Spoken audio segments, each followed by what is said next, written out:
राम रस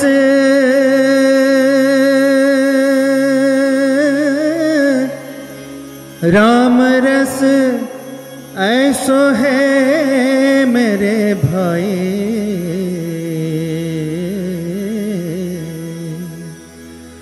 जो कोई पीवे अमर हो जाए, जो कोई पीवे अमर हो जाए।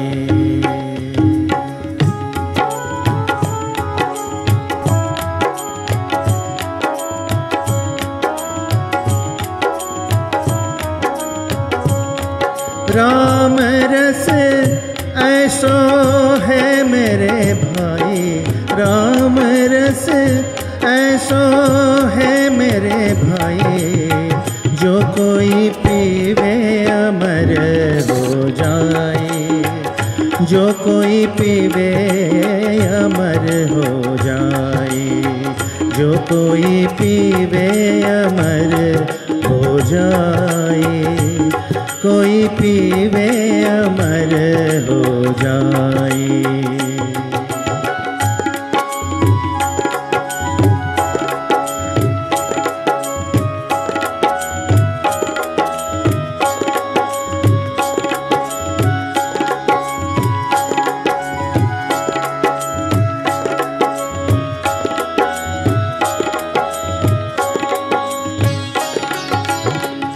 ऊंचा ऊंचा सब कोई चाले, ऊंचा ऊंचा सब कोई चाले, नीचा न चाले कोई, ऊंचा ऊंचा सब कोई चाले, नीचा न चाले कोई, नीचा नीचा जो कोई चाले तो, नीचा नीचा जो कोई चाले तो, सबसे ऊंचा होई, जो कोई पीवे अमर हो जाए, कोई पीवे अमर हो जाए।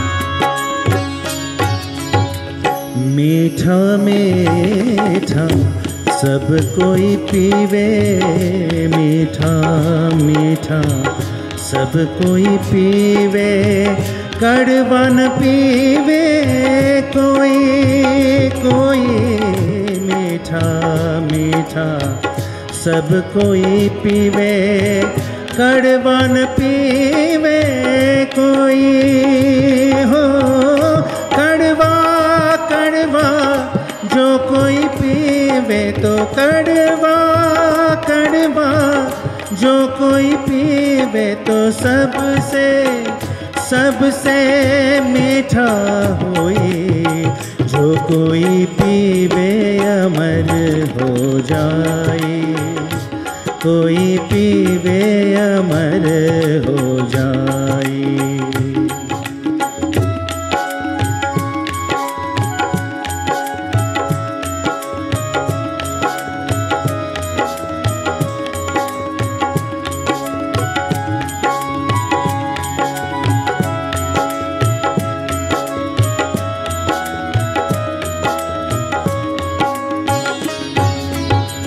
ध्रुव ने पिया प्रहलाद ने पिया, ध्रुव ने पिया प्रहलाद ने पिया, और पिया रोहिदास,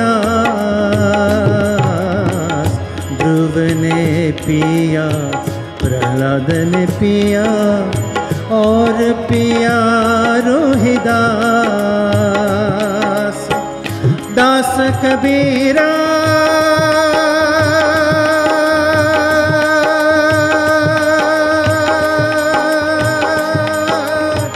भर भर पिया, दास कबीरा भर भर पिया और पिबन की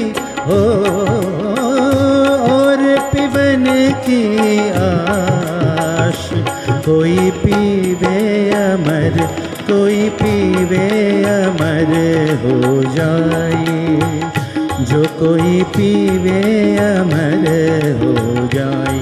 राम रस ऐसो है मेरे भाई, राम रस ऐसो है मेरे भाई, जो कोई पीवे अमर हो जाए, जो कोई पीवे अमर हो जाए, जो कोई पीवे अमर हो जाए।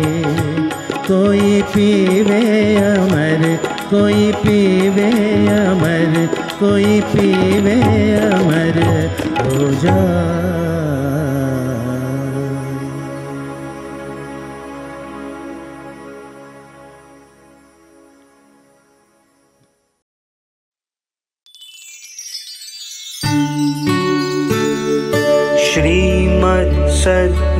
श्रीमत्सद्गुणशालिनं चिदचिदि व्याप्तं च दिव्याकृतिं जीवेशाक्षरमुक्तकोटिसुखदं नैकावतारादिपं ज्ञेयं श्रीपुरुषोत्तमं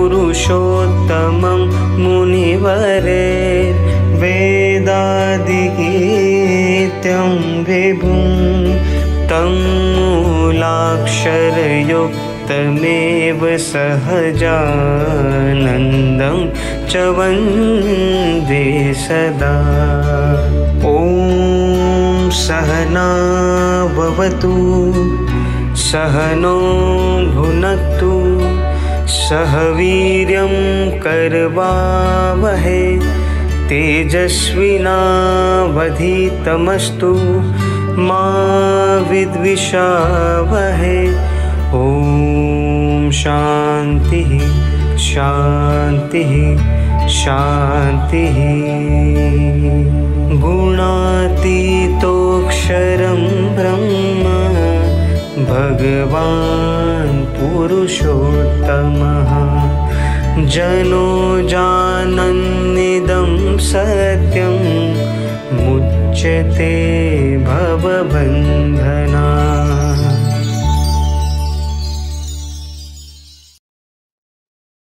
धुन प्रार्थना स्तुति के बाद अब हम हमारे गुरु हरि परम पूज्य महंत स्वामी जी महाराज के दर्शन का लाभ प्राप्त करेंगे गुरु हरि दर्शन के द्वारा।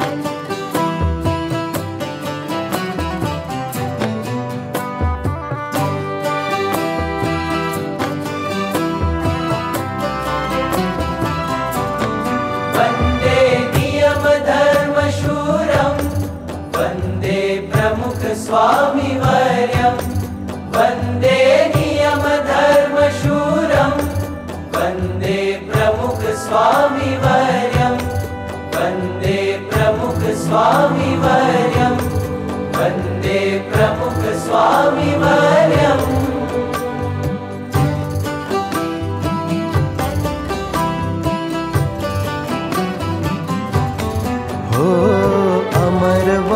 सो गुणातीतनो सतत चालतो आवे, नियम धर्मनी दृढ़ता प्रमुख स्वामीनी जन जन गावे। अमरवार सो गुणातीतनो सतत चालतो आवे, नियम धर्मनी दृढ़ता प्रमुख स्वामीनी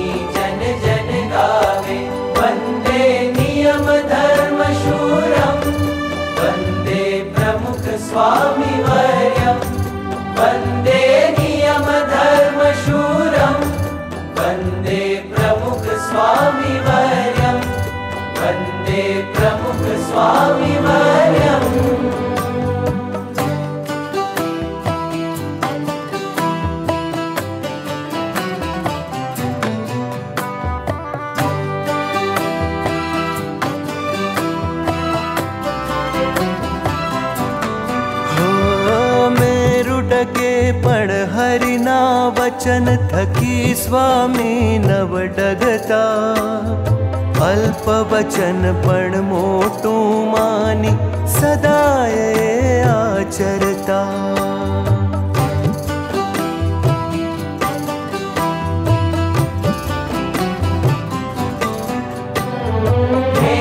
डगे पण हरिना वचन थकी स्वामी नव डगता। अल्प वचन पण मोटू मानी सदा ये आचरता। अमरवार सो गुणातीतनो सतत चालतो आवे। नियम धर्म ने दृढ़ता प्रमुख स्वामीनी जन जन गावे। वंदे नियम धर्म शूरम वंदे प्रमुख स्वामी वर्यम। वंदे नियम धर्म शूरम वंदे प्रमुख स्वामी वर्यम। वंदे प्रमुख स्वामी वर्यम।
जेना गुण लगाए गुणवंत संतने नमः।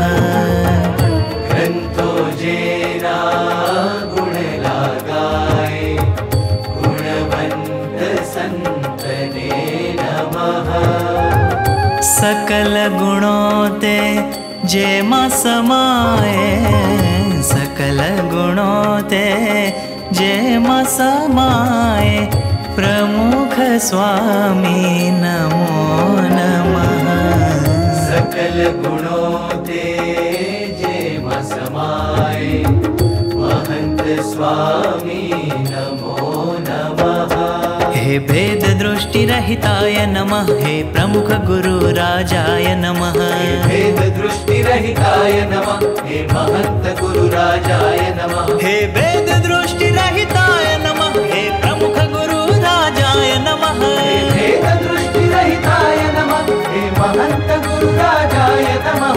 नमो नमः नमो नमः नमो नमः। नमो नमः नमो नमः नमो नमः। ग्रंथो जेना गुण लगाए गुणवंत संत ने नमः। नमो नमः नमो नमः नमो नमः। नमो नमः नमो नमः नमो नमः।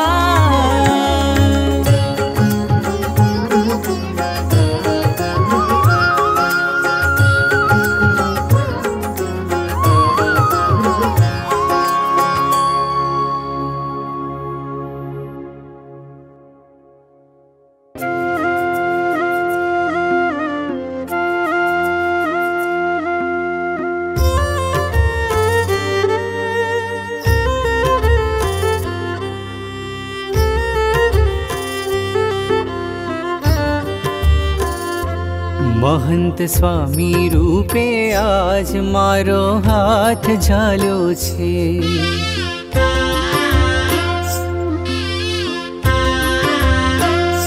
कि महंत स्वामी रूपे आज मारो हाथ जालो छे धरीने रूप नवतर स्नेहनो संगाथ आप्यो छे संगाथ आप्यो छे।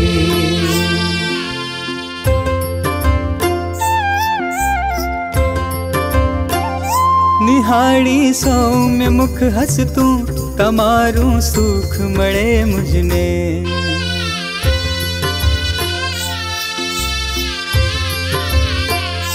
निहाड़ी सौम्य मुख हसतू तमारू सुख मळे मुझने सदा संगात छो प्यारा गुरुजी नहीं भूलूं तमने सदा संगात छो प्यारा गुरुजी नहीं भूलूं तमने गुरुजी नहीं भूलूं तमने। हाँ प्रमुख जी नहीं भूलूं तमने गुरुजी नहीं भूलूं तमने प्रमुख जी नहीं भूलूं तमने।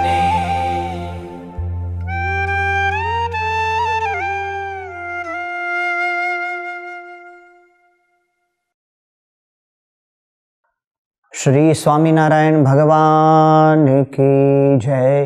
अक्षर पुरुषोत्तम महाराज की जय। गुणातीतानंद स्वामी महाराज की जय। भगत जी महाराज की जय। शास्त्री जी महाराज की जय। योगी जी महाराज की जय। प्रमुख स्वामी जी महाराज की जय। महंत स्वामी जी महाराज की जय। प्रमुख स्वामी महाराज शताब्दी महोत्सव की जय। भारतीय अध्यात्म परंपरा में, हमारी ऋषि संत परंपरा में श्री स्वामीनारायण भगवान के संत परमहंसों का अनूठा स्थान है। अनेक जीवों के कल्याण के लिए और समूची मानव जाति के सामाजिक, सांस्कृतिक और आध्यात्मिक उत्कर्ष के लिए भगवान स्वामीनारायण जी द्वारा प्रस्थापित ये सत्संग यज्ञ में ये परमहंसों स्वयं समिधा बनकर आहुत हो गए थे और उस परम पवित्र ज्योत से उन्होंने सारे संसार को आलोकित किया है। स्वामीनारायण भगवान के मुद्राकर्षण से आकर्षित होकर और उनकी प्रभुता की महान कीर्ति को सुनकर भारतवर्ष के पंजाब, उत्तर प्रदेश, मध्य प्रदेश, राजस्थान, उड़ीसा, केरला, महाराष्ट्र और गुजरात आदि प्रांतों से अनेक मुमुक्षुओं, सिद्धों, सन्यासियों, संत महंतों भगवान स्वामीनारायण जी के आश्रित बनकर दीक्षित हुए थे। मात्र 25 वर्ष की आयु के परब्रह्म स्वामीनारायण जी ने एक ही रात में ऐसे 500 संतों को परमहंस दीक्षा दी थी। ज्ञान, धर्म, भक्ति, विराग, त्याग, तितिक्षा आदि अनेक भगवत गुणों से विभूषित इन परमहंसों में एक अद्वितीय और अनोखे परमहंस थे अक्षर ब्रह्म श्री गुणातीतानंद स्वामी जी। परब्रह्म भगवान स्वामीनारायण जी के निजी, निकटतम, प्रियतम भक्त, परब्रह्म की भांति नित्य माया से परे साक्षात स्वयं अक्षर ब्रह्म, चिदाकाश का मूर्त स्वरूप, भगवान के सर्वोपरि अक्षरधाम का अवतार अक्षर ब्रह्म गुणातीतानंद स्वामी जी ने भगवान स्वामीनारायण जी की प्रभुता की अपार महिमा कहकर उनके सर्वोपरि स्वरूप का दर्शन ज्ञान सभी को प्रदान किया। अपनी अपार संतता से और अप्रतिम सेवा भाव से उन्होंने अनेकों जीवों को ब्रह्मभूत किए। दूसरे थे सद्गुरु गोपालानंद स्वामी जी, अपने संकल्प मात्र से ग्रहों की गति को बदल देने में समर्थ, ऐश्वर्यवान, अष्टांग योग सिद्ध योग मूर्ति गोपालानंद स्वामी जी ने पर ब्रह्म भगवान स्वामी नारायण जी की महिमा के साथ साथ अक्षर ब्रह्म गुणातीतानंद स्वामी जी की महिमा भी अपने प्रसंग में आने वाले अनेकों को कहे। अपनी मातृवत ममता से संत सत्संगी की संभावना करने वाले मर्यादा पुरुष साधुता की मूर्ति सद्गुरु मुक्तानंद स्वामी जी के संतत्व ने अनेकों को भगवान स्वामी नारायण जी के आश्रित बनने के लिए प्रेरित किया था।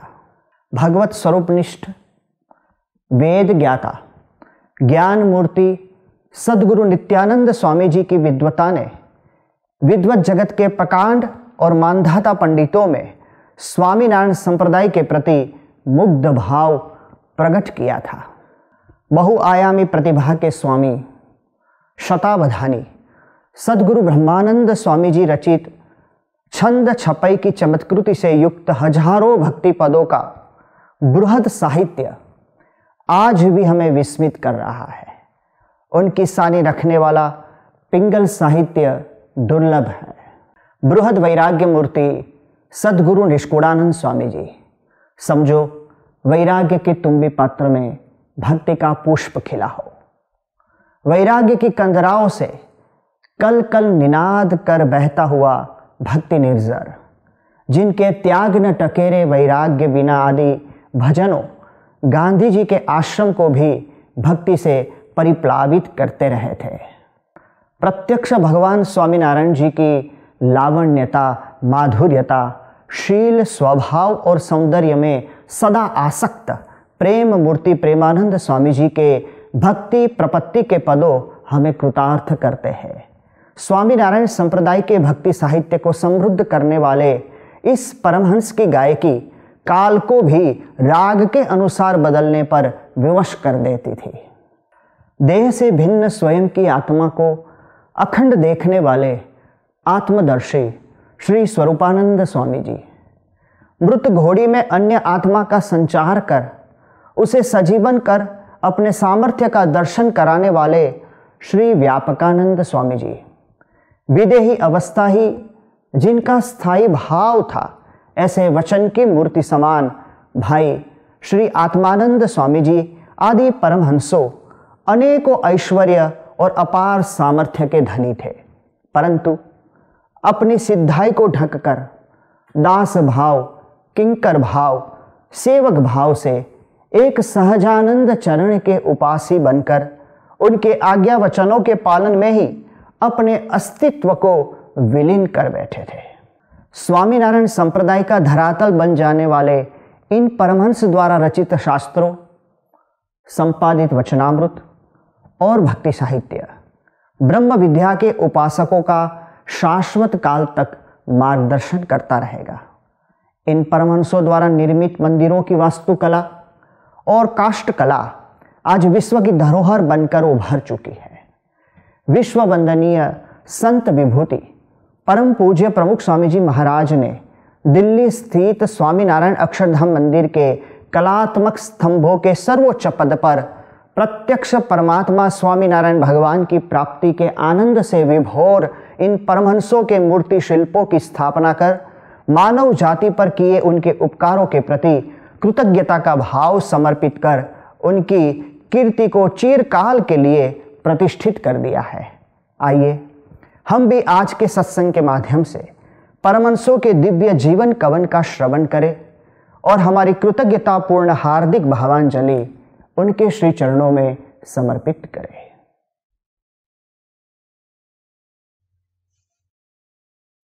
पूज्य मुनि असल स्वामी जी के वक्तव्य के द्वारा हमने देखा कि भगवान स्वामीनारायण ने अलौकिक परमहंस बनाए थे।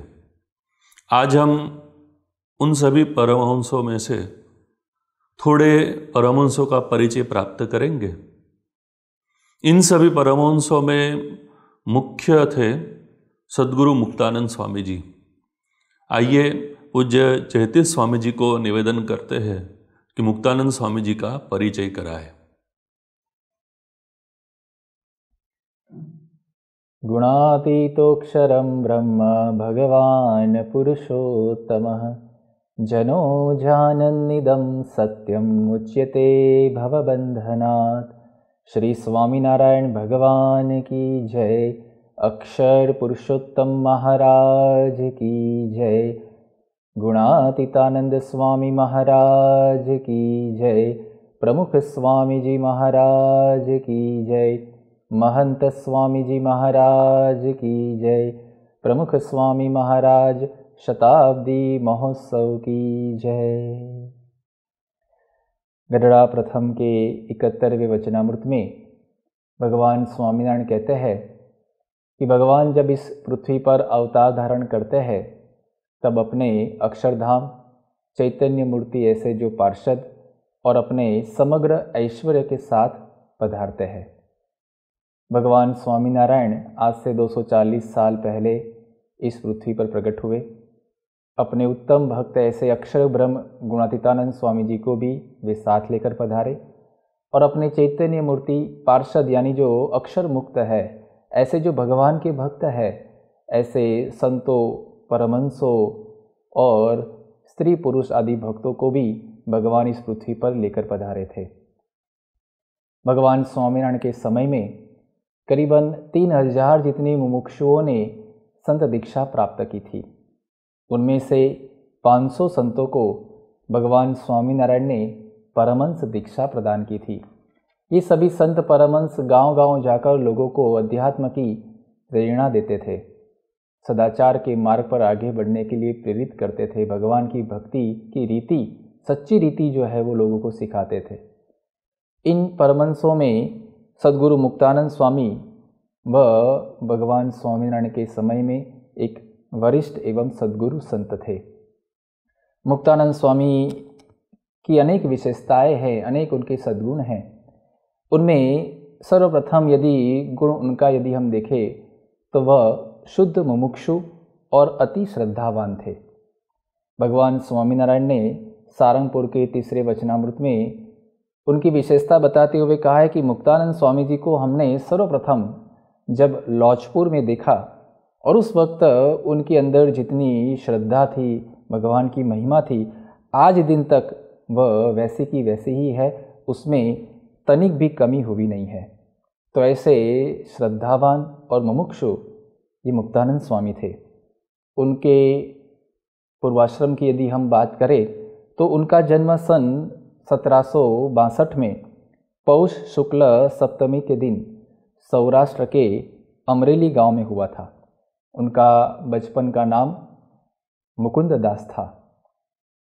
ये जो मुकुंद दास थे वो बाल्यावस्था में ही उनको भगवान के प्रति अत्यंत रुचि और प्रेम था और बाल्यावस्था में ही उन्होंने श्रीमद् भागवत महापुराण, श्रीमद् भगवद गीता आदि शास्त्रों का अध्ययन अपने पिता से प्राप्त किया हुआ था। रूप एवं कौशल्य में वो अत्यंत निपुण थे और उनके जीवन में हमें देखने को मिलता है कि बचपन से ही उनके जीवन में संसार के प्रति उदासीनता देखने को मिलती है, लेकिन फिर भी उनके माता पिता ने उनका विवाह किया। लेकिन गृहस्थ आश्रम में प्रवेश करने के बावजूद भी उनका मन सांसारिक भोग विलास में लगता नहीं था और एक दिन उन्होंने अपने परिवार का त्याग करके भगवान को प्राप्त करने के लिए वे गुरु की खोज में निकल पड़े और घूमते घूमते वे ध्रांगध्रा के एक द्वारकादास नाम के एक संत थे, उनके पास पहुँचे और कहा कि स्वामी जी मैं आपकी शरण में हूँ, मुझे ब्रह्मचर्य का पालन करके भगवान को प्राप्त करना है, आप मेरा मार्गदर्शन कीजिए। तब द्वारकादास ने कहा कि तुम्हारी जो इच्छा है उसको पूर्ण करने में मैं असमर्थ हूँ, तुम एक काम करो, तुम जो है वह वांकानेर जाओ और वांकानेर गांव में वहाँ पर कल्याण दास नाम के एक महात्मा है, एक संत है और वे ब्रह्मचर्य के नियमों का अति कठिनता से उसका वो पालन करते हैं, तो तुम्हारी जो इच्छा है वो अवश्य पूर्ण करेंगे। और बाद में मुकुंद दास वे वांकानेर गए, कल्याण दास से मिले और कहा कि मुझे ब्रह्मचर्य का पालन करके साधना करनी है, भगवान को प्राप्त करना है, आप मेरा मार्गदर्शन कीजिए। उस वक्त कल्याण दास ने कहा कि देखो अभी तुम छोटे हो, जवानी का जोश तुमने देखा नहीं है, बाद में तुम्हें पश्चाताप होगा। कि ब्रह्मचर्य का पालन करना इतना आसान नहीं है। कल्याण दास कहते हैं कि देखो, मैं एक बार काशी जा रहा था और उस वक्त मोरबी के रास्ते में जब जा रहा था तो मोरबी की जो सीमा है वहाँ पर एक कुएं पर एक पनिहारी, एक स्त्री पानी भरने के लिए आई थी और मैंने उसको उज्जैन जाने का जब रास्ता पूछा, उस वक्त उस पनिहारी ने मुझे हाथ का इशारा करके उज्जैन का रास्ता बताया। आज इस बात को 40 साल हो गए, लेकिन वो जो इशारा है मैं आज तक भूल पाया नहीं हूँ। तो ये ब्रह्मचर्य का पालन करना अति कठिन है, तुम उसको छोड़ दो। ये बात सुनकर मुकुंददास अति उदास हो गए और बाद में उन्होंने विचार किया कि यदि ब्रह्मचर्य का पालन न हो सके, भगवान की प्राप्ति न हो, तो ये जीवन का अर्थ क्या है। और बाद में उन्होंने एक बहुत ही बड़े एक इमली के वृक्ष पर चढ़कर कूदकर आत्महत्या करने का विचार किया। और वो इमली के वृक्ष पर चढ़े और कूदने ही वाले थे, उसी वक्त उनको एक आकाशवाणी सुनाई दी और आकाशवाणी ने कहा कि बेटा, तू मरता क्यों है, तुझे भगवान जरूर मिलेंगे, तू सरदार गांव में जा। और बाद में मुकुंददास सरदार गांव में आए और वहाँ पर रामानंद स्वामी से उनकी मुलाकात हुई। रामानंद स्वामी ने भी मुकुंददास की परीक्षा की, उसमें वो उत्तीर्ण हुए और बाद में रामानंद स्वामी ने मुकुंददास को दीक्षा प्रदान की और उनका नाम रखा मुक्तानंद स्वामी। लौचपुर में रामानंद स्वामी का आश्रम था, वहाँ पर मुक्तानंद स्वामी को वहाँ पर अग्रणी संत के तौर पर उनकी नियुक्ति रामानंद स्वामी ने की। उसके कुछ महीनों के बाद नीलकंठ मणि महाराज यानी भगवान स्वामीनारायण वो वन विचरण करके वहाँ रामानंद स्वामी के आश्रम में आते हैं और मुक्तानंद स्वामी नीलकंठ मणि की जो दिव्य प्रतिभा थी, उनके मुखारविंद पर जो तेज था, उसको देखकर अत्यंत प्रभावित हुए और 9 महीने तक नीलकंठ मणि महाराज मुक्तानंद स्वामी के साथ वहाँ पर रहे। बाद में जब रामानंद स्वामी आए और रामानंद स्वामी ने नीलकंठ मणि को दीक्षा प्रदान की, उनका नाम रखा सहजानंद स्वामी। और बाद में ये संप्रदाय की धर्मधुरा भी भगवान श्री स्वामीनारायण यानी सहजानंद स्वामी को रामानंद स्वामी ने सौंपी। और रामानंद स्वामी के मुख से मुक्तानंद स्वामी ने भगवान स्वामीनारायण की जो अपार महिमा सुनी और उसके बाद उनको भगवान स्वामीनारायण के प्रति अत्यंत दृढ़ निष्ठा हो गई, विश्वास आ गया कि ये परब्रह्म पुरुषोत्तम नारायण हैं। और मुक्तानंद स्वामी ऐसे शुद्ध मुमुक्षु थे कि हमेशा वो साधना मार्ग में, अध्यात्म मार्ग में आगे बढ़ने के लिए सतत प्रयत्नशील रहते थे। वचनामृत में कई संतों भक्तों ने भगवान स्वामीनारायण को प्रश्न पूछा है, उसमें सबसे ज़्यादा यदि कोई प्रश्न पूछे हो तो वो मुक्तानंद स्वामी ने पूछे हैं। करीबन 91 जितने प्रश्न उन्होंने भगवान स्वामीनारायण को ये वचनामृत ग्रंथ में पूछे हैं। तो ऐसे वे शुद्ध मुमुक्षु थे और अध्यात्म मार्ग में सतत आगे बढ़ने के लिए वह प्रयत्नशील रहते थे। मुक्तानंद स्वामी के जीवन में दूसरी विशेषता हमें देखने को मिलती है कि भगवान के प्रति हमेशा उनको दिव्य भाव रहता था। एक बार भगवान स्वामीनारायण उन्होंने अपने हाथ में एक छोटा सा घास का तिनका लिया और उसको तोड़ा। मुक्तानंद स्वामी भगवान स्वामीनारायण के समक्ष विराजमान होकर भगवान के दर्शन कर रहे थे। भगवान की छोटी सी लीला को भी उन्होंने दिव्य भाव से देखा। उन्होंने भगवान को कहा कि भगवान आपने क्या किया। भगवान स्वामीनारायण ने कहा कि मुक्तानंद स्वामी, हमने एक ब्रह्मांड का प्रलय किया और एक ब्रह्मांड का निर्माण किया। देखो, भगवान की छोटी सी क्रिया भी वो दिव्यता की दृष्टि से देखते थे। ये उनके जीवन की अद्भुत विशेषता थी। और एक विशेषता मुक्तानंद स्वामी के जीवन में हमें देखने को मिलती है कि भगवान की कोई भी आज्ञा हो, छोटे से छोटी आज्ञा का भी वह पालन करने के लिए हमेशा तत्पर रहते थे, तैयार रहते थे। जब मुक्तानंद स्वामी अलग अलग गांव में सत्संग प्रचार के लिए भ्रमण करते थे तो भगवान स्वामीनारायण ने सभी संतों के ऊपर एक पत्र लिखा और पत्र में भगवान स्वामीनारायण ने लिखा था कि आप सभी संत तैयार रहे, अब कठिन व्रत और नियमों का पालन आपको करना पड़ेगा। और मुक्तानंद स्वामी ने जब ये पत्र पढ़ा तो उनको विचार आया कि कठिन से कठिन नियम क्या आ सकता है। तुरंत ही उन्होंने जो नीम के पत्ते थे उसको उसमें से रस निकालकर वो रस पीने लगे। कि इससे तो कठिन नियम नहीं आएगा ना।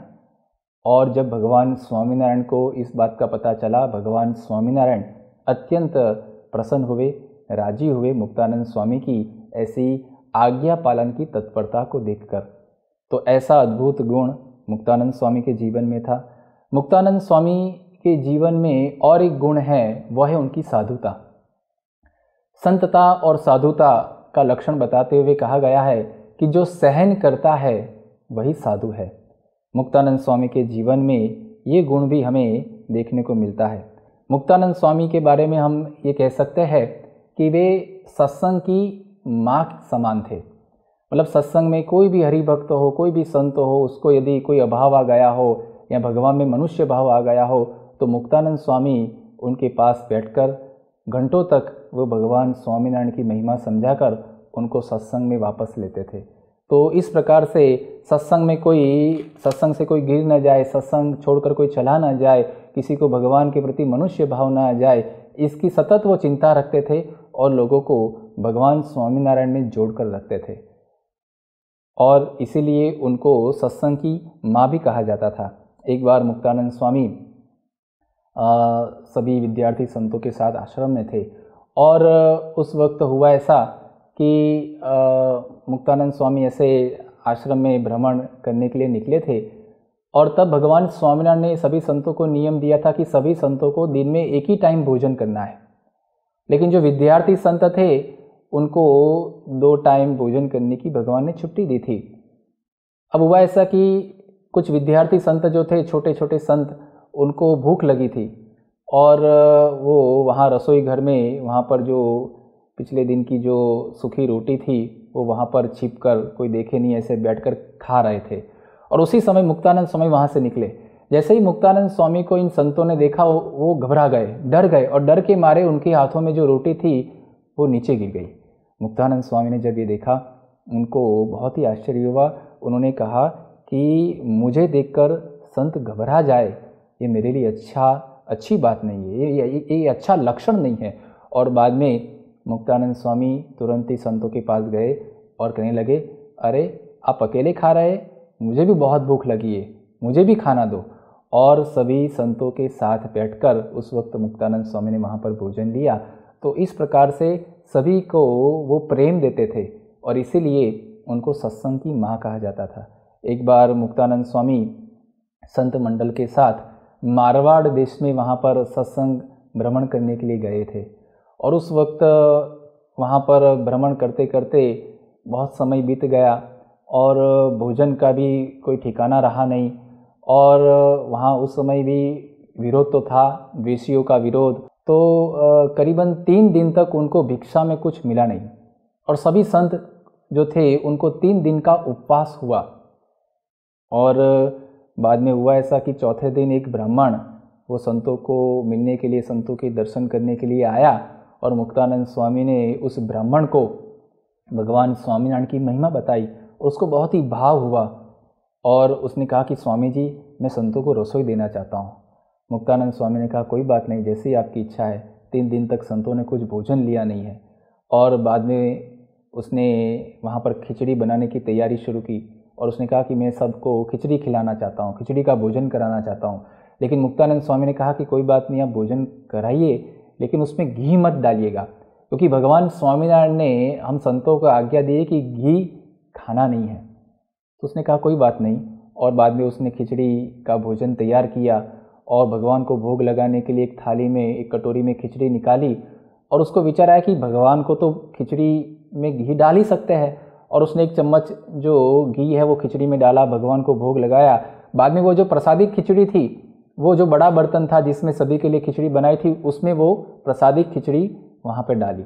और बाद में सभी संत भोजन करने के लिए बैठे और सभी के पात्र में खिचड़ी परोसी गई और सभी संतों को मतलब बहुत भूख लगी थी, 3 दिन के उपवास थे। भगवान का स्मरण करके जैसे ही निवाला अपने मुंह में रखने जाते हैं, उसी वक्त एक आत्मानंद स्वामी करके थे, वो वरिष्ठ संत थे। उन्होंने कहा, रुको रुको, कोई खिचड़ी खाइएगा मत, खिचड़ी में घी डाला हुआ है, घी की बदबू आ रही है। और जैसे ही ये बात सुनी, सभी जो संत थे वो स्तब्ध रह गए कि 3 दिन का उपवास है और मुश्किल से खिचड़ी मिली है और यदि ये भी हाथ से चली जाएगी तो क्या होगा।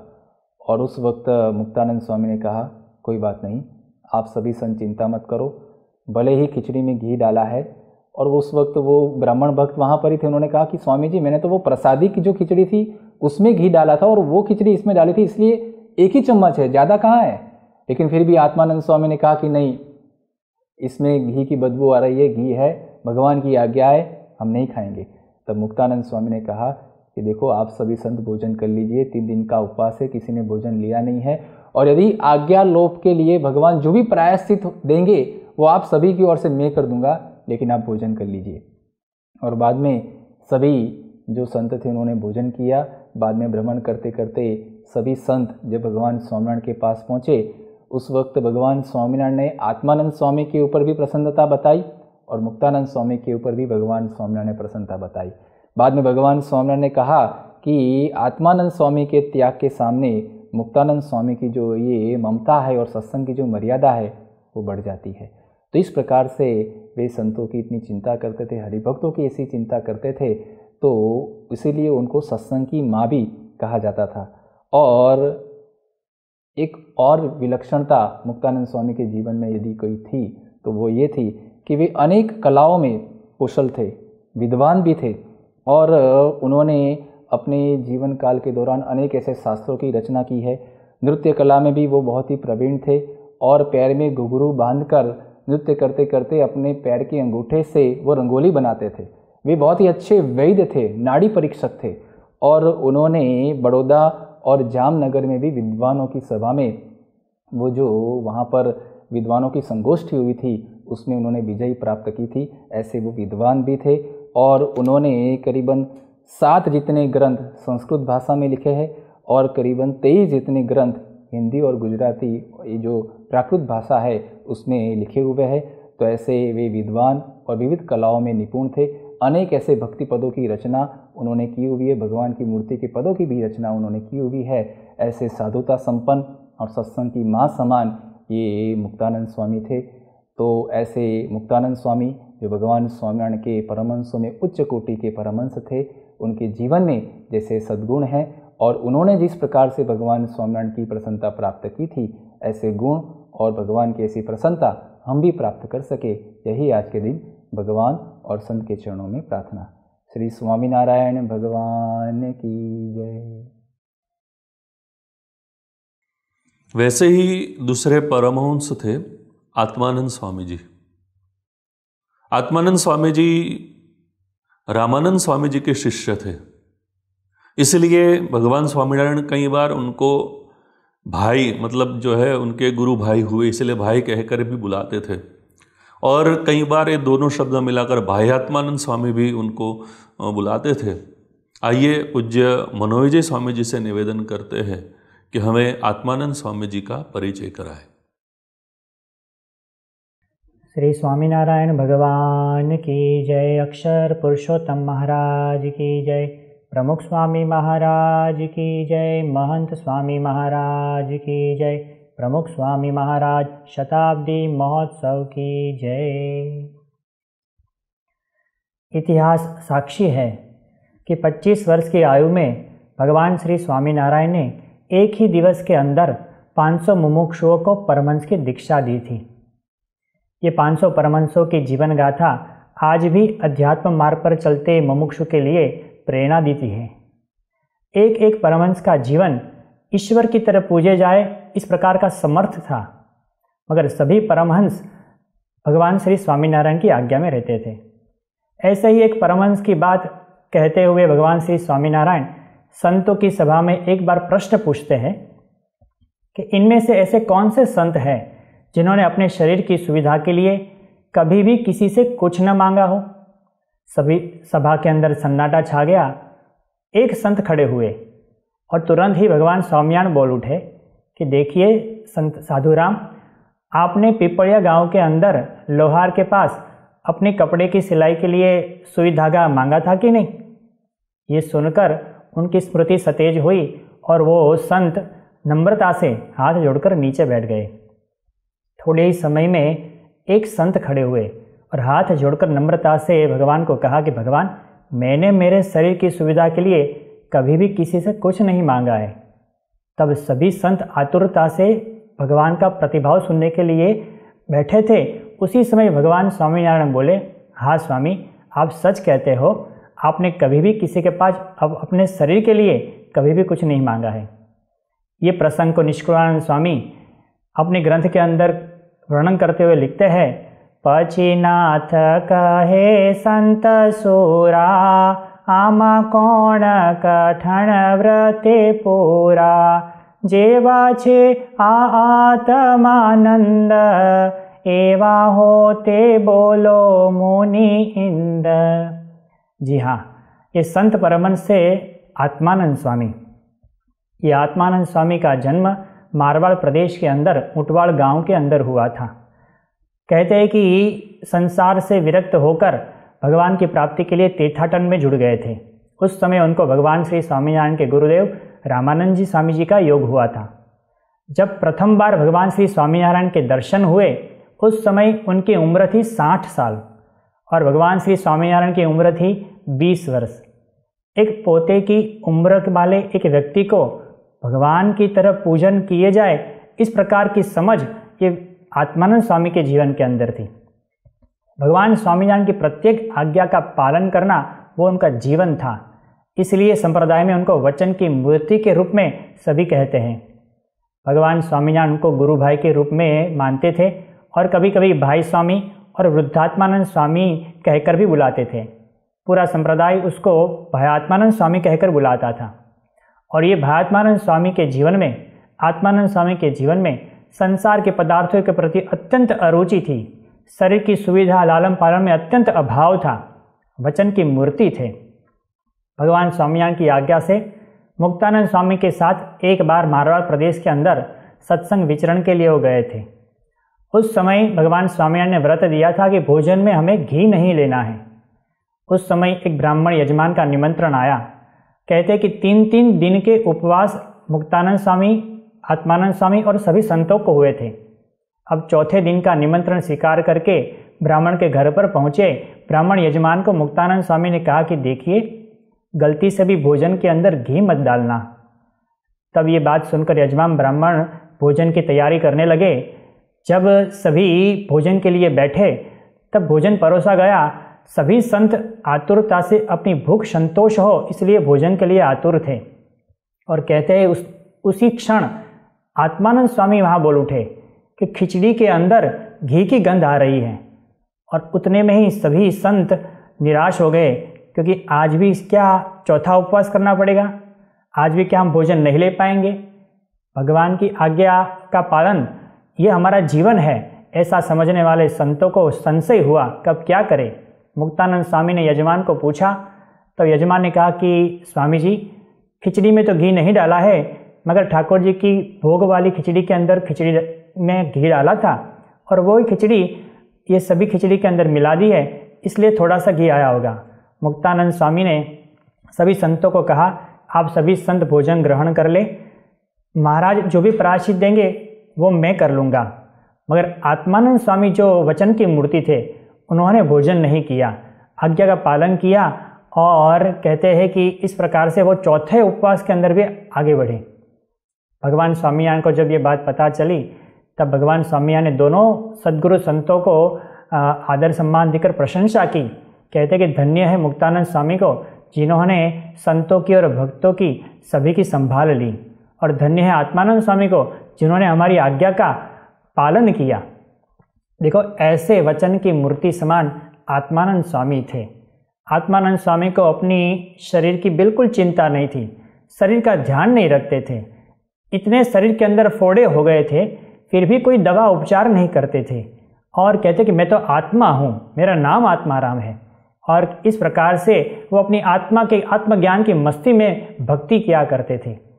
एक बार तो किसी संतों ने भी देखा है कि अपने फोड़े के अंदर जो जीव जंतु पड़े थे, वो जीव जंतु शरीर से निकलकर नीचे गिरते, तो आत्मानंद स्वामी वो जीव जंतु को उठाकर अपने फोड़े के अंदर रखते, शरीर पर रखते और कहते, ले तेरा खाज है, तू खा।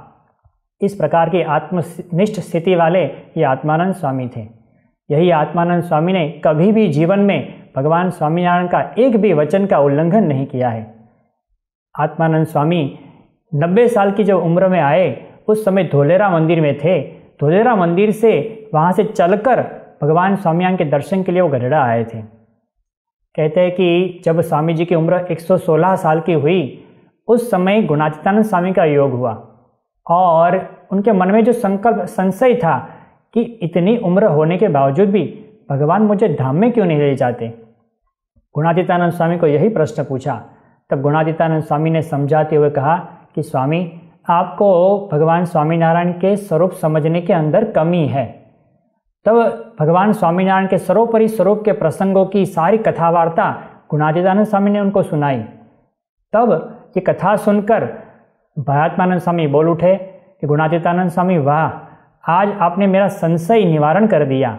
परमात्मा, परब्रह्म, परात्पर पुरुषोत्तम नारायण वो भगवान स्वामीनारायण है, सर्वोपरि है, सर्व अवतारों के अवतारी है।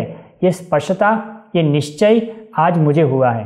भयात्मानंद स्वामी के अंतर में अति आनंद हुआ, निश्चय का बल प्रकट हुआ। कहते हैं थोड़े ही समय के अंदर वो बीमार हुए और 2 महीने के अंदर भगवान स्वामीनारायण की कृपा से, उनके निश्चय के बल के प्रताप से उनको अक्षरधाम की प्राप्ति हुई, वो स्वधाम सिधारे। तो इस प्रकार का आत्मानंद स्वामी का पूरा जीवन आत्मनिष्ठ स्थिति वाले वचन की मूर्ति समान थे। ऐसे आत्मानंद स्वामी को प्रणाम करते हुए हम भी भगवान के चरणों में प्रार्थना करते हैं कि हमें भी इस प्रकार की आज्ञा पालन की दृढ़ता हमारे जीवन में भी आए। श्री स्वामीनारायण भगवान की जय। भगवान स्वामीनारायण की परमहंस माल में वैसे ही एक संत थे सद्गुरु निष्कुलानंद स्वामी जी। सद्गुरु निष्कुलानंद स्वामी जी को वैराग्य की मूर्ति कहते थे। आइए पूज्य निर्मल पुरुष स्वामी जी को निवेदन करते हैं कि सद्गुरु निष्कुलानंद स्वामी जी के बारे में हमें बताएं। श्री स्वामीनारायण भगवान की जय। आज का मेरा विषय है वैराग्य मूर्ति निष्कुलानंद स्वामी।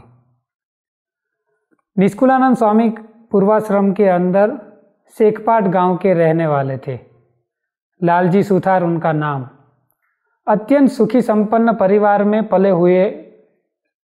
हुए थे और उनका एक विशेषता ये रहती थी, बचपन से ही उनको अच्छे की सोबत करने की एक आदत थी और इसी के लिए पूरे दिन कामकाज करके शाम को, रात को जब भोजन वगैरह ख़त्म करके वहाँ से अपने गांव से निकलकर बीच में शिवालय तक पहुँचते थे और उधर भादरा गांव के मूलजी शर्मा वो भी शिवालय तक पहुँचते थे और वे दोनों समागम करते थे। मूलजी शर्मा मूल अक्षर मूर्ति गुणातीतानंद स्वामी, उनका समागम का लाभ प्राप्त करके लालजी सुथार के जीवन के अंदर भगवान के प्रति भक्ति, विश्वास, श्रद्धा वो सब बढ़ रहा था। तो इस प्रकार से लालजी सुथार अपना सारा कार्य कामकाज करते रहते थे और अत्यंत वैभवी उनका जीवन था। कर्णोपकर्ण ऐसी बात सुनी है कि उस जमाने के अंदर उनके पास कपड़े की 300 पैर रहती थी, तो इतने वैभवी ठाठ उनका रहता था और जूते भी अलग अलग प्रकार के बहुत रखते थे। ये सभी समाज की व्यवस्था के अनुसार, अपना कुटुंब की व्यवस्था के अनुसार वो सब करते थे। तो इस प्रकार से लालजी सुथार का जीवन इस प्रकार से व्यतीत होता था। जब रामानंद स्वामी का योग हुआ और उनकी आदत थी कि अच्छे की सोबत करना, और योग तो हो गया, साथ साथ में समागम करते थे। मुक्तानंद स्वामी के समागम का लाभ प्राप्त करते थे। साथ में ही अच्छे हरिभक्त पर्वत भाई थे, मायाराम भट्ट थे, उनका भी समागम प्राप्त करते थे। और धीरे धीरे करके तो इन चारों की एक जोड़ तैयार हो गई। चारों चार समागम करते थे और समागम करते करते इन्होंने निश्चय ये कर लिया कि रामानंद स्वामी के अलावा यदि कोई दूसरा व्यक्ति हमें हथेली के अंदर भगवान के दर्शन कराए तो भी रामानंद स्वामी के अलावा किसी के पास अपना मस्तक नहीं झुकाएंगे। तो इतनी दृढ़ता इन्होंने जीवन के अंदर की थी। इसका अनुभव भी हुआ। रामानंद स्वामी ने कच्छ के अंदर उनका सत्संग का विचरण चल रहा था और वहाँ से उन्होंने खत लिखकर सभी हरिभक्तों को भेजा कि लॉज के अंदर नीलकंठ वर्णी पधारे हैं, तो सभी लोग उनका दर्शन समागम का लाभ प्राप्त करने के लिए जाइए। लालजी सुथार को भी ये मैसेज मिला। इन्होंने सोचा कि गुरु हमारी कसौटी कर सकते हैं, और इसी कारण से वहाँ से वो लॉज जाने की वजह कच्छ में पहुँचे। रामानंद स्वामी को भी आश्चर्य हुआ कि ये यहाँ पर क्यों आए, इनको तो लॉज जाना चाहिए। और रामानंद स्वामी ने कहा कि आपको मैसेज मिला कि नहीं। और लालजी सुथार ने कहा कि स्वामी जी, आपका खत आया, मैंने पढ़ा भी सही, लेकिन आपके अलावा मैं दूसरे किसी के पास नहीं झुकता हूँ। रामानंद स्वामी ने कहा कि वो तो बहुत बड़े हैं, और बाद में इन दोनों की प्रश्नोत्तरी हुई। रामानंद स्वामी ने लालजी सुथार को समझाया ये तो बहुत बड़े हैं, और ये सब इनके मन के अंदर ये सब बातें पहुँची, मन के अंदर थोड़ा प्रकाश हुआ। और वहाँ से रामानंद स्वामी की अनुमति लेकर लॉज गांव के अंदर पहुँचे, नीलकंठ वर्णी का दर्शन प्राप्त किया।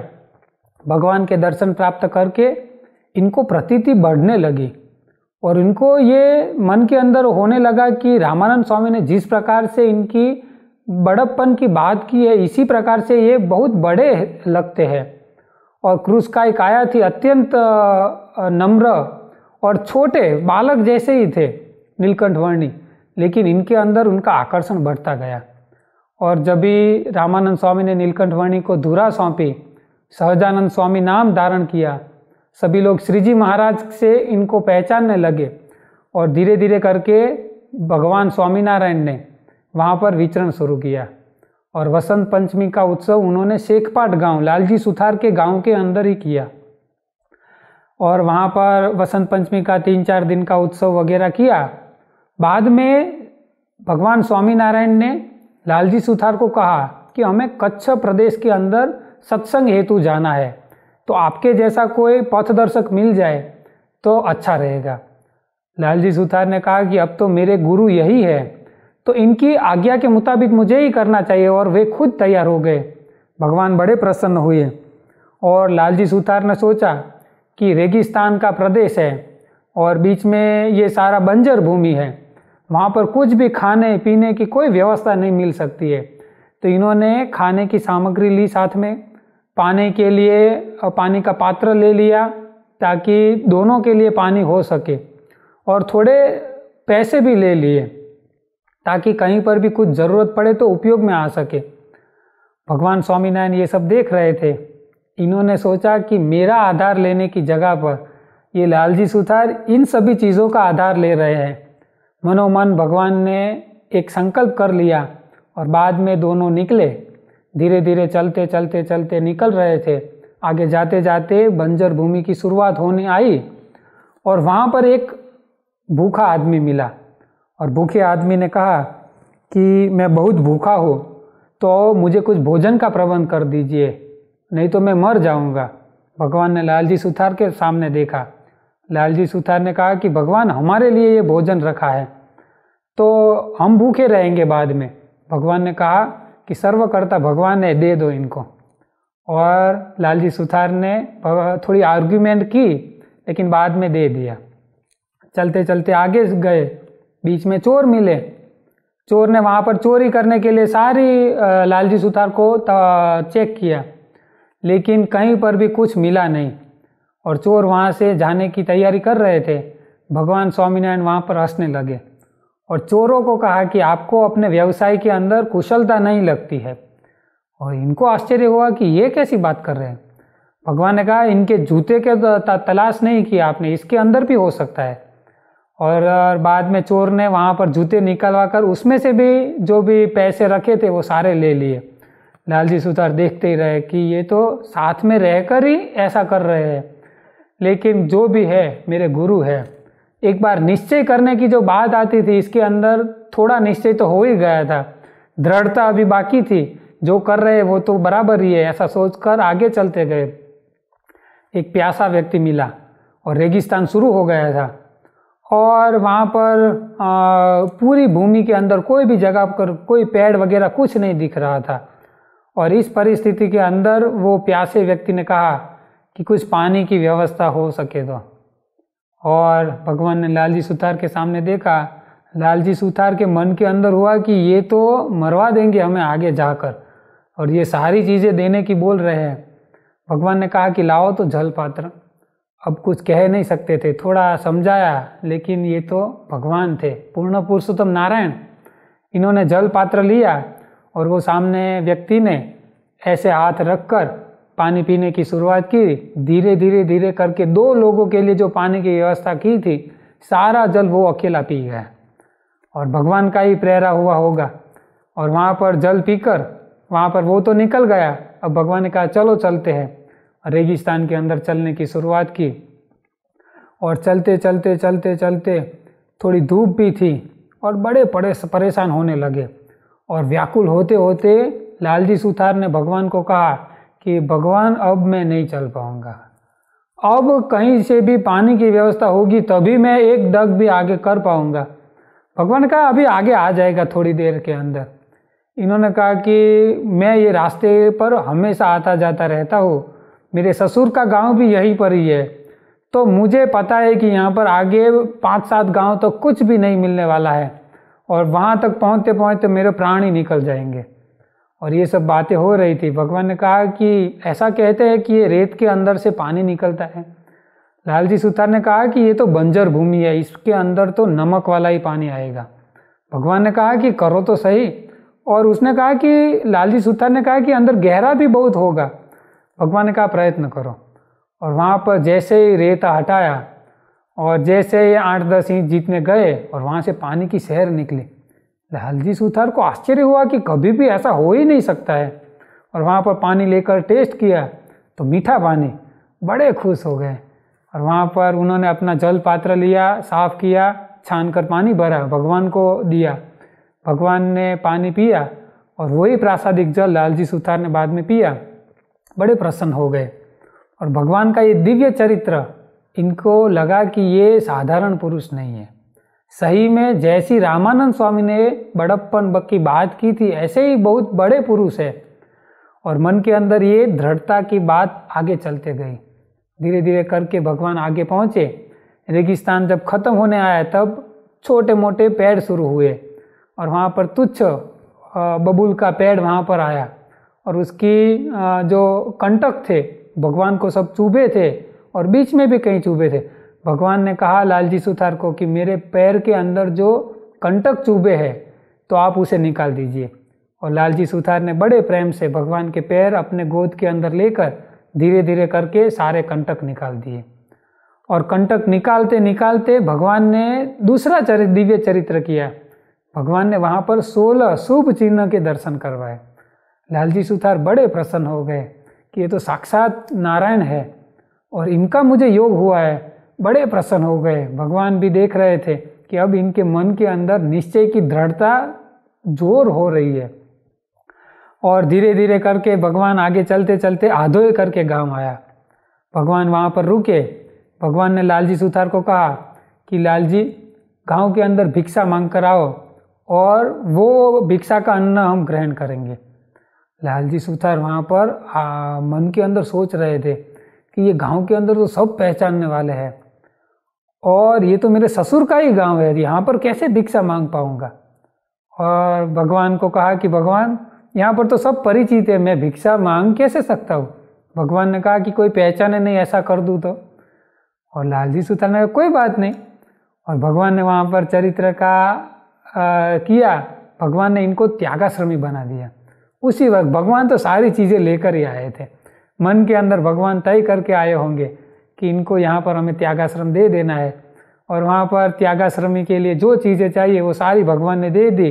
इनको जो बड़ी बड़ी मूछें थी वो सारे निकलवा दी, मस्तक पर जो बाल थे वो सारे निकलवा दिए। और त्यागाश्रमी बनाकर भगवान ने कहा कि अब जाइए, निष्कुलानंद नाम दे दिया। और भगवान ने कहा कि अब तो आपके ससुर के घर पे ही जाकर भिक्षा लेनी है। अब तो भगवान का प्रेरा हुआ वैराग्य था। भगवान की दिव्य चरित्र में से निकला हुआ वैराग्य निष्कुलानंद स्वामी के पास था, तैयार हो गए। वहाँ पर जाकर भिक्षा का अन्न लेकर आए। लेकिन जब अपना पतिदेव को वहाँ पर उनकी धर्मपत्नी ने देखा, उन्होंने भी प्रयत्न किया, लेकिन ये तो भगवान का प्रेरा हुआ वैराग्य था, कहीं पर भी झुकने वाला नहीं था। भगवान को आकर भोजन करवाया। भगवान ने कहा यहाँ पर ही आप रुकिए और यहाँ पर ग्रंथों की रचना कीजिए। और भगवान ने सब व्यवस्था वहाँ पर करवा दी। और भगवान ने बाद में वहाँ से भगवान तो आगे दूसरे काम के लिए निकल गए और वहाँ पर उनको मनाने के लिए अलग अलग लोग आने लगे। वहाँ पर उनकी जो सास थी वो भी वहाँ पर पहुँची। इन्होंने भी मनाने का प्रयत्न किया, लेकिन कोई भी बात से कोई मानने वाला नहीं था। और बाद में जब लालजी सुथार की माता को पता चला तो वो भी वहाँ पर आ गई। इन्होंने भी वहाँ पर बताया कि तुझे बड़ा करने के लिए मैंने कितना कष्ट सहन किया है, तो मेरी तो बात मान तू। तब निष्कुलानंद स्वामी ने वहाँ पर एक पद की रचना करके स्त्री पुरुष मर्यादा, स्त्री और साधु की मर्यादा के अनुसार इन्होंने खत लिखकर भेजा। और वहाँ पर जैसे ही उनकी माता के पास खत आया, इनके अंदर लिखा था कि जननी जीवो रे गोपी चंदनी, पुत्र ने प्रेर्यो वैराग्य रे। तो इस प्रकार से कि गोपीचंद राजा की जननी को अनंत काल तक जीना चाहिए। क्यों?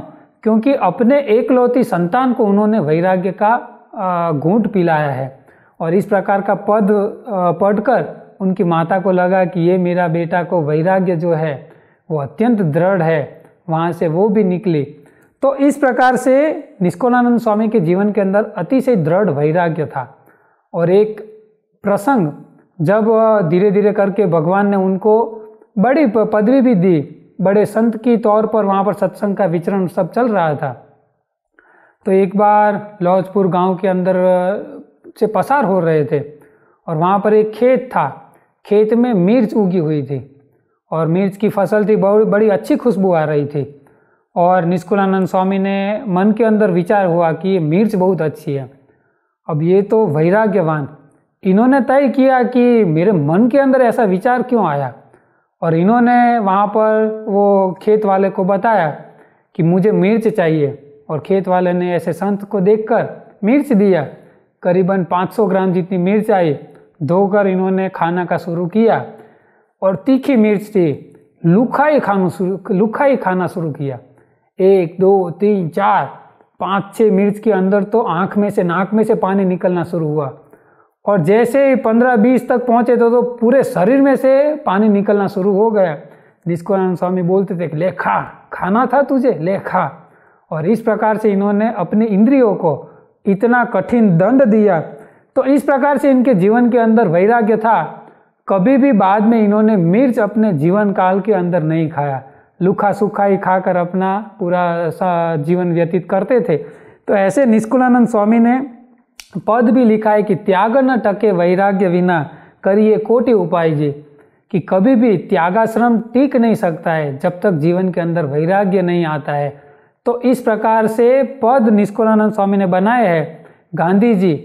गांधी जी ने भी निष्कुलानंद स्वामी के ऐसे ऐसे पदों, अपनी जो आश्रम भजनावली उन्होंने पुस्तक प्रकाशित की, इसके अंदर इन्होंने भी लिए हैं।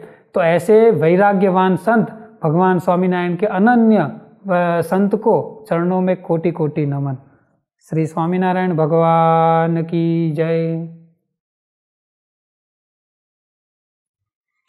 भगवान स्वामीनारायण की परमहंस माला में से आज हमने कुछ परमहंसों का परिचय प्राप्त किया। अगली सभा में भी यही कड़ी आगे बढ़ेगी। अब हम भगवान से प्रार्थना करेंगे, क्योंकि वर्तमान समय में कोरोना की महामारी से पूरा विश्व त्रस्त है। तो हम स्वामीनारायण महामंत्र के द्वारा भगवान से प्रार्थना करते हैं कि हम सभी को शांति प्राप्त हो। स्वामीनारायण नारायण नारायण, स्वामीनारायण नारायण नारायण, स्वामीनारायण नारायण नारायण, स्वामीनारायण नारायण नारायण, स्वामीनारायण स्वामीनारायण, स्वामीनारायण स्वामीनारायण, स्वामीनारायण स्वामीनारायण, स्वामीनारायण स्वामीनारायण नारायण नारायण।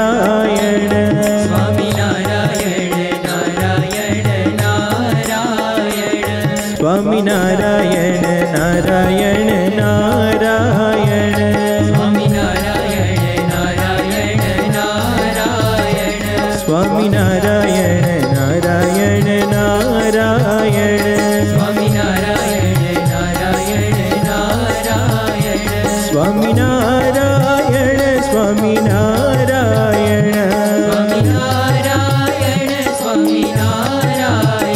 स्वामिनारायण स्वामिनारायण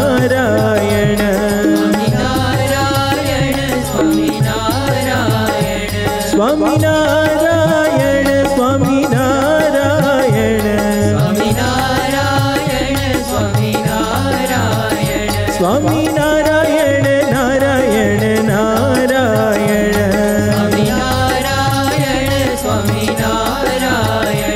स्वामिनारायण नारायण नारायण स्वामिनारायण नारायण नारायण स्वामिनारायण नारायण नारायण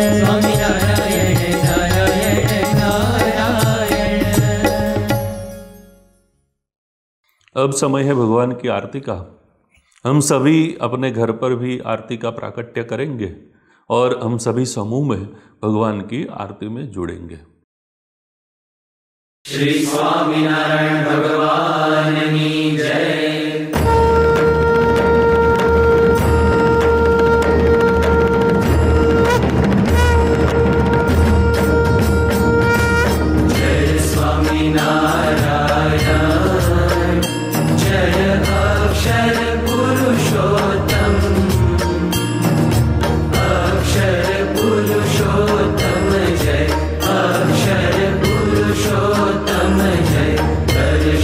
सर्वोत्तम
श्री स्वामीनारायण भगवान की जय।